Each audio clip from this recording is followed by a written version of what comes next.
बिस्मिल्लाहिर्रहमानिर्रहीम। अस्सलाम वालेकुम नाज़रीन, मैं हूं आपका मेज़बान तलहा गुराया और आप देख रहे हैं मेरा यूट्यूब चैनल।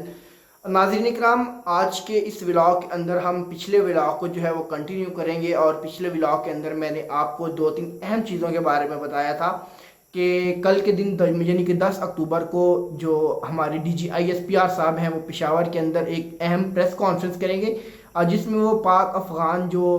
गुज़श्ता रात पाकिस्तान ने अफ़गानिस्तान के ऊपर एयर स्ट्राइक्स की थी उनके हवाले से भी जो ब्रीफिंग है वो देंगे और इसके अलावा और जो चीज़ें हैं उनको डिस्कस करेंगे। और जो दूसरी बात हम डिस्कस करेंगे वो हम अपडेट देखेंगे जो तहरीके लब्बैक पाकिस्तान की जानिब से एक धरना जारी है और उन्होंने इस्लामाबाद मार्च करने का ऐलान किया है, हम उस पर बात करेंगे।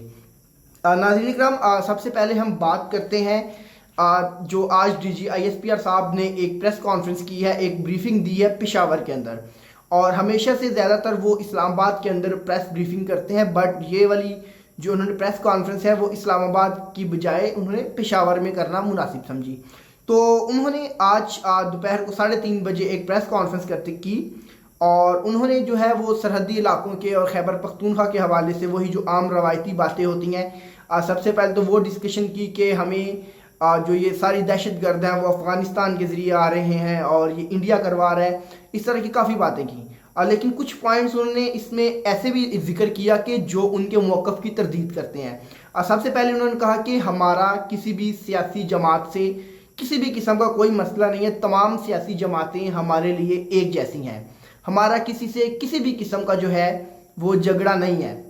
लेकिन इसी के साथ वो उन्होंने एक बात की कि जो सियासी जमातें हमारे ऑपरेशंस को के अंदर मुदाखलत करती हैं और हमारे ऑपरेशंस की हमायत नहीं करती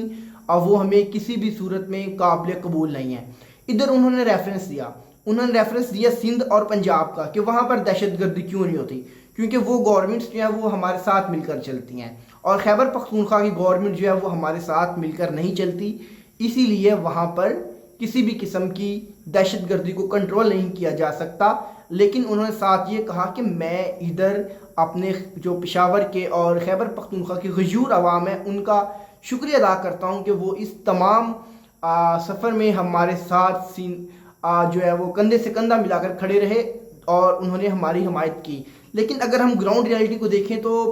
जो खैबर पख्तूनख्वा के लोग हैं वो कभी भी किसी भी सूरत मिलिट्री ऑपरेशंस का हिस्सा बनने के लिए तैयार नहीं है, बल्कि आए रोज़ वहाँ पर अमन मार्च होते हैं कि हम खैबर पख्तूनख्वा के अंदर मज़ीद जो ऑपरेशंस है वो नहीं चाहते, हम अपनी जानें कुर्बान नहीं करना चाहते, बल्कि हम यहाँ पर अमन चाहते हैं। लेकिन अगर देखा जाए तो DGISPR साहिब की जानिब से ये जो आज की प्रेस कॉन्फ्रेंस थी इसका कोई ख़ास लबादा नहीं था, लेकिन बस वही पुरानी बातें थी कि हम सियासत के अंदर मुदाखलत नहीं करेंगे, हम इस तरह नहीं करेंगे, हम उस तरह नहीं करेंगे, पाकिस्तान के अंदर जो तमाम हम ऐसी गवर्नमेंट कभी भी काबिल कबूल नहीं करेंगे किसी सूबे या पूरे मुल्क के अंदर के जिससे हमारे मुल्क को नुकसान पहुंचे, और इस तरह की काफ़ी बातें जो है वो उनकी जानिब से की गई। तो इसका किस्सा मुख्तसर कि उन्होंने PTI को निशाना बनाया और इमरान खान साहब को इस चीज़ का ज़िम्मेदार करार दिया इनडायरेक्टली। तो इन्होंने तो इस तरह की बात की और पाक अफ़गान के हवाले से भी कोई इतनी ख़ास उन्होंने जो रद्द अमल है वो नहीं दिया। अच्छा, दूसरी बात जो मेन इंटरेस्टिंग बात है वो है TLP के हवाले से कि तहरीके लब्बैक के जानिब के ऊपर आज जिस तरह आपको पता होगा, सुबह भी मैंने आपको बताया था कि पाकिस्तान के मुख्तलिफ शहरों के अंदर इंटरनेट और मोबाइल सर्विसेज जो है वो मुअत्तल कर दी गई हैं और मुख्तलिफ जगहों पर तो ट्रैफिक भी बंद कर दी गई है। और आज अभी मुझे थोड़ी देर पहले एक न्यूज़ मिली है कि मोटरवे को भी कई मुकामात से बंद कर दिया गया है। इस्लामाबाद के अंदर मुकम्मल तौर पर लॉकडाउन है, किसी भी किस्म की कोई ट्रैफिक, लाहौर के अंदर यतीम खाना चौक के अंदर कहीं भी किसी भी किस्म की कोई ट्रैफिक नहीं चल सकती, सड़कें बंद हैं और कर्फ्यू का समा है। ऐसे लगता है जैसे आप पाकिस्तान में नहीं बल्कि कश्मीर के अंदर फिर रहे हो।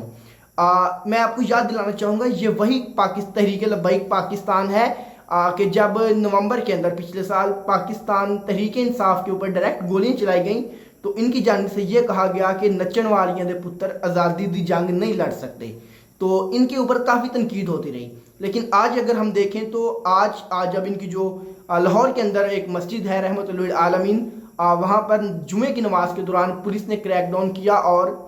लोगों पर गोलियां भी चलाई, लोगों को शहीद भी किया, जख्मी भी किया। लेकिन यहाँ पर मैं सलाम पेश करता हूँ पाकिस्तान तहरीक इंसाफ के वर्कर्स को कि उन्होंने इसके ऊपर मजम्मत की और कहा कि आइन जो है वो आपको हक देता है कि आप किसी भी किस्म का एहतजाज जो है वो रिकॉर्ड करवा सकते हैं। और इसके बरक्स वही तहरीक लब्बैक वाले हैं जिन्होंने पाकिस्तान तहरीक इंसाफ पर तनकीद हमेशा की, लेकिन आज पाकिस्तान तहरीक इंसाफ लब्बैक जो है ना, इनकी सपोर्ट के अंदर है कि इनको आईनी हक मिलना चाहिए एहतजाज करने का और इससे इनको नहीं रोका जाना चाहिए। अच्छा नाज़रीन, इधर मैं आपको एक दो चीज़ें बताऊं कि ये एहतजाज आखिर हो क्यों रहा है।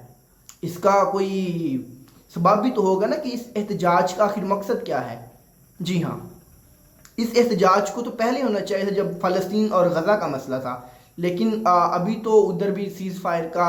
सुनने में आ रहा है, बट ये अभी एहतजाज क्यों। तो हमेशा से याद रखिए कि पाकिस्तान के अंदर जब भी कोई बड़ी सियासी या समाजी जो है वो एक चेंज आने वाला होता है तो इस तरह की जमातों को लॉन्च किया जाता है कि आप एहतजाज करें। जी हाँ, और तहरीक लब्बैक पर हमेशा से ये जो है उनके ऊपर एक इल्ज़ाम रहा है कि वो इस्टेब्लिशमेंट की जमात है और इस्टेब्लिशमेंट के कहने पर वो एहतजाज के लिए निकलते हैं और इस तरह की चीज़ें करते हैं। और अभी देखा जाए तो खैबर पख्तूनख्वा के अंदर वज़ीर आला की तकर्री अभी तक नहीं हो सकी और वो अभी तक पेंडिंग है। तो और अब साथ ही इन्होंने एहतजाज शुरू कर दिया। तो क्या ये एहतजाज खालिसतन पाकिस्तान की हमायत के लिए या ये भी एक सियासी चाल है और सियासत के मंजरनामे को धुंधला करने के लिए एक मजहबी जो है वो ढोंग रचाया जा रहा है। आने वाले दिनों के अंदर इसके बारे में हमें मज़ीद अपडेट्स मिलती रहेंगी। तो हाजिर होते हैं आपके साथ एक नए व्लॉग के अंदर, तब तक के लिए अल्लाह हाफिज़।